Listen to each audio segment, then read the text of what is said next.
Los quiero saludar a Celia Dao, y es coordinadora regional de la Organización Defensora de los Derechos Humanos Foro Penal Venezolano. Y ella además representa, es la abogada de esta tuitera que lamentablemente hoy está presa. Muy buenas tardes, gracias por acompañarnos, doctora Dao, gracias por estos minutos. Es decir, uno puede estar de acuerdo o no con lo que alguien exprese a través de su cuenta de Twitter, pero ¿es razón suficiente, motivo suficiente para privarla de libertad? Bienvenida. Gracias, Idania. Buenas tardes. Sencillamente, pues la respuesta es no.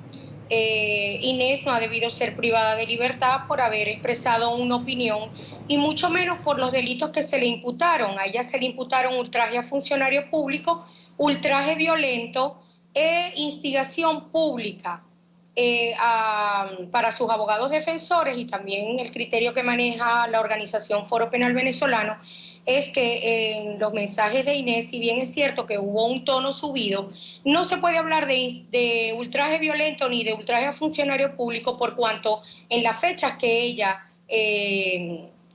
tuiteó esos mensajes, ya el diputado Serra no estaba con vida, de tal manera que para que se constituya este delito tiene que realizarse esa ofensa en presencia del funcionario público, y en todo caso, si el funcionario público no estuviese presente o no estuviese con vida, no se constituye un delito penal, sino un delito de acción privada, que en todo caso tendrían que acusar o ante el Ministerio Público sus familiares en sentirse ofendidos por las palabras que ella utilizó. Estos delitos no constituyen una pena máxima de 3 a 4 años y por ende tampoco ameritaba una privativa de libertad. Por esta razón nosotros hemos apelado en la oportunidad legal de esta decisión para que se le conceda la libertad plena a Inés, o en su defecto se le concedan unas medidas cautelares sustitutivas de la privativa de libertad. ¿Cuántos días o cuántas semanas tiene Inés privada de libertad? Inés tiene ya, con el día de hoy, 24 días privada de libertad.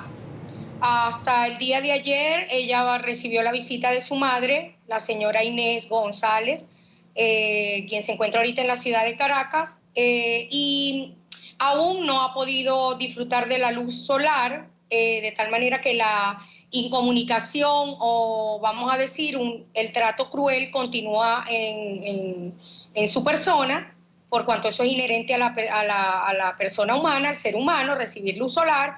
Y bueno, en base a eso también nosotros pues hacemos un reclamo al gobierno nacional para que se le respeten sus derechos humanos. Ahora que usted menciona a su madre, precisamente ella nos acompaña, Inés Árraga, madre de Inés Margarita González, la tenemos en línea telefónica. Señora Inés, gracias por acompañarnos, gracias por estos minutos. ¿Pudo usted ver a su hija? Perdón, no la escuché. Bueno, muchas gracias ante todo por la oportunidad que me dan de poder comunicar. Le preguntaba, señora Inés, si usted logró ver a su hija. Es mi primera pregunta. ¿Cómo se encuentra ella? Sí, logré verla ayer, después de 23 días, creo, ya no recuerdo exactamente, sé que sí, sobre esa fecha. Ayer logré verla, ¿aló? Señora, ¿aló? Sí, la estamos oyendo. No, señora Inés, está usted al aire y la estamos oyendo. Sí, perdón, pensé que se había cortado la comunicación. Bueno, sí, después de 23 días creo que han privado, trajeron a mi hija acá a Caracas, nosotros somos de Maracaibo, logré verla ayer, estuve con ella buena parte de la tarde, pude constatar que está bien, ¿no? Dentro de lo que cabe, a ver, ¿qué puedo, yo qué puedo pedir y qué puedo decir al mundo, a la gente?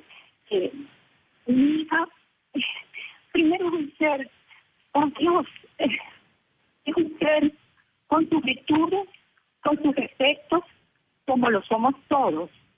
Sí, yo ella creció en un hogar normal, feliz, se ha educado, yo solo pido que si su error, vamos a decirlo así, sí, o sea, pudo ser que cayó en el verbo, en ese verbo de ambas partes, sí,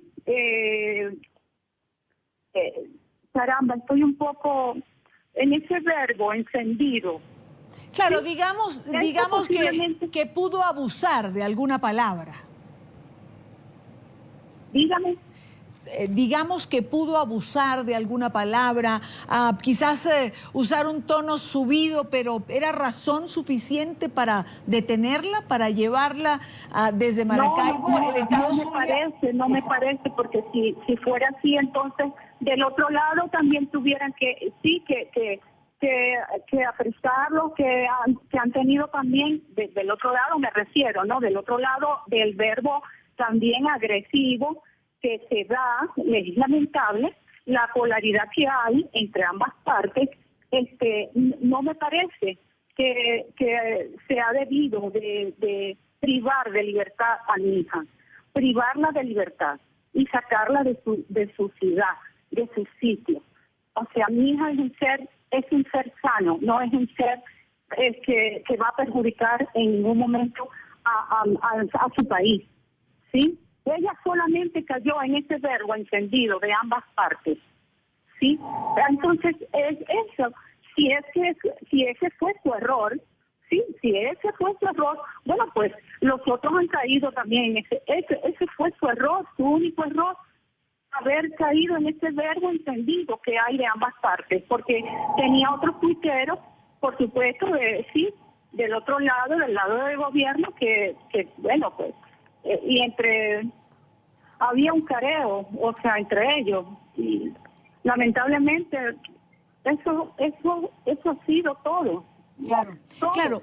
Fíjese, yo quisiera preguntarle, usted lo ha dicho, señora Inés, es decir, quizás se puede usar un tono alto y es producto de la polarización en Venezuela. Por eso quiero preguntarle al abogado Dao, Celia Dao, el problema es que los presos o los detenidos solamente son de un lado, o es que alguno de los tuiteros a quien podemos leer con frases, no digamos, yo creo que es que subido de tono se queda corto. ¿Hay presos del lado del gobierno? Es decir, ¿hay tuiteros que han insultado a la oposición o algún personaje político y están detenidos? ¿Se tiene conocimiento de eso, doctora Dao? Absolutamente no.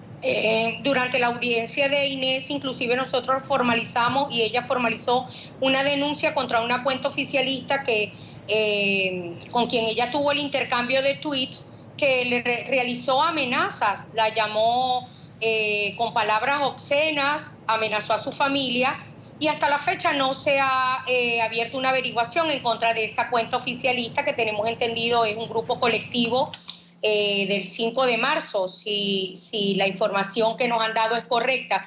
Y por lo menos en ese caso sí cabe la instigación a delinquir y la instigación pública, porque ese señor instiga a un grupo, a un colectivo de personas que piensan igual que él y que difieren del pensamiento y la opinión de Inés, a cometer un delito que es un homicidio, porque él pide que por favor eliminen a Inés, que la violen, y eso es también en Venezuela un delito, se constituye en un delito y hay una ley especial para ello, como es el maltrato a la mujer. Hasta la fecha estamos esperando que el Ministerio Público se pronuncie sobre estas denuncias, porque Inés en la audiencia de presentación manifestó que ella se sentía amenazada, pero no ha habido ninguna detención ni tampoco ninguna imputación al respecto. Igual que esta cuenta hay miles, Idania, miles del lado del oficialismo, y no vemos ningún detenido. Entonces sí podemos hablar tristemente y reconocer lo que es una persecución política. Eso es lo que mucha gente sostiene. Señora Inés, vuelvo con usted. ¿Qué le pide usted a las autoridades después de haber visto a su hija, después de reconocer que quizás puede haber un exceso, como tantos otros, producto de la polarización que se vive en Venezuela? Pero pareciera que los detenidos solo son de un lado y no de ambos. Sí, sí. Bueno, ¿qué le pido yo? ¿Qué pido al gobierno? ¿Qué pido? Sí, que por favor escuchen a esta madre, ante todo. ¿Sí? Mi hija en la audiencia, recuerdo, me dijo la doctora que la asistió, que ella pidió perdón, incluso perdón, que por favor la perdonaran, que ella, bueno, solo había caído en ese verbo encendido, que hay de ambas partes. Y eso, pues, no fue, ese perdón no fue escuchado. Y yo digo una cosa, cuando un ser humano pide perdón, yo creo que es una cosa muy grande, muy grande, que hay que escucharla, ¿sí? Y más siendo un ser humano que solo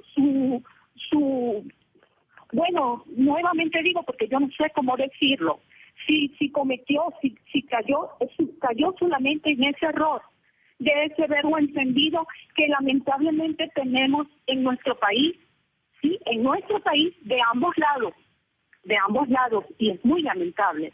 Yo lo lamento como ciudadana venezolana, lo lamento profundamente. ¿Qué pido para mi hija? Que por favor me la devuelvan. Sí, mi hija es un ser que vale, sí, es una venezolana más que quiere a su país, que ama a su país, solo piensa diferente, solo eso, nada más. Yo le pido al señor presidente, con mucho respeto, le pido por favor, que por favor, devuélvame a mi hija y que ese perdón que ella pidió sea escuchado. Sí, sea escuchado, por favor. Y yo también, aparte de eso, pidió disculpas y no fue escuchada, Dios. ¿Por qué no? Si no cometió ningún delito, no lo cometió. Oh Dios, solo eso. Mi hija desea estar en su casa y yo quiero que venga a su casa. No es posible que esto esté sucediendo, no es posible. No lo aceptamos, no lo acepto. Señor presidente, yo le pido por favor, si usted quiere, investigue quién soy yo y les haga. Yo le pido esto, por favor. Señora Inés, entendemos. Escuchen el perdón de mi hija. O sea, las disculpas que ella pidió, que fue su error solo. Si es que puedo decirlo así, porque tienen que comprender que ella cayó en ese verbo encendido que hay de ambas partes. Eso fue todo. Claro. Eso fue todo. Y no puedo, pues, más que decir eso, porque esa es la única verdad. No hay otra verdad más que esta. Señora Inés, Sí, yo bueno, gracias. no quiero darle las gracias a usted por haber compartido con nosotros su angustia de madre, absolutamente entendible para todos ante lo que su hija está viviendo. Usted ha dicho una frase que creo que resume perfectamente lo que ocurre. Su hija es una venezolana que ama su país. Su único pecado es pensar diferente. Que desea quedarse en su país, que quiere a su país. Solo piensa diferente. Pero mi hija no es una persona agresiva, no lo es, no es una persona violenta, no lo es, por Dios. Entonces, bueno, pues si vamos a, pues si pensamos en esto, pues tendría que haber detenido, tendría que haber detenido del otro lado, los tuiteros del otro lado, del lado del gobierno, porque tienen el verbo pero muy encendido. Yo pude lamentablemente leer los tuits de este señor, sobre todo, cómo la amenazaba de muerte, de violarla primero, por supuesto, de muerte, y luego vendrá tu familia. en realidad no puedo decir la palabra que le dice, o sea, entonces yo creo que eso es muchísimo más agresivo Claro, que claro. lo que mi hija pudo haber escrito. Entendemos Entonces, perfectamente, señora Inés. Es una situación muy dura por la que usted está pasando y yo me quiero quedar con esa frase. Mi hija es una venezolana más que no quiere irse de su país, no es violenta, ama su país y solo piensa diferente, solo eso. El problema, y vuelvo con la doctora Dao, es que pareciera que en Venezuela no se puede pensar diferente. Ese es el delito.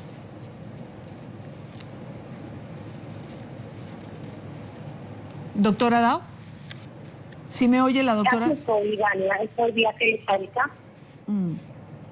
Sí, ¿Aló? por eso le decía, doctora Dao, que pareciera que el único delito en Venezuela es pensar diferente. Sí, como no, el hecho de que tú emitas una opinión y des respuesta en el mismo tono en que aquí te están instigando, se puede constituir en un delito. Tú incitas a que esto ocurra, pero es de ambas partes. Y desde que yo tengo uso de razón, creo que este verbo y esta, vamos a decir, matriz la ha creado el gobierno. Entonces no podemos tener una ley para unos y para otros, no. Comenzamos por la casa, pero de verdad realmente aquí lo que se trae es constituyendo una persecución en contra de los criterios que están censurando la libertad de expresión y bueno, realmente pues están elaborando y constituyendo ellos mismos un tipo de delito para un tipo de persona. Esa es mi conclusión. Quiero darle las gracias a Inés Zárraga, madre de Inés Margarita González, Inésita la Terrible, la tuitera que tiene ya 24 días detenida, y a Celia Dao, coordinadora regional de la Organización Defensora de Derechos Humanos Foro Penal. Gracias a ambas por acompañarnos. Buenas tardes a las dos. Gracias a ustedes. Muchas gracias.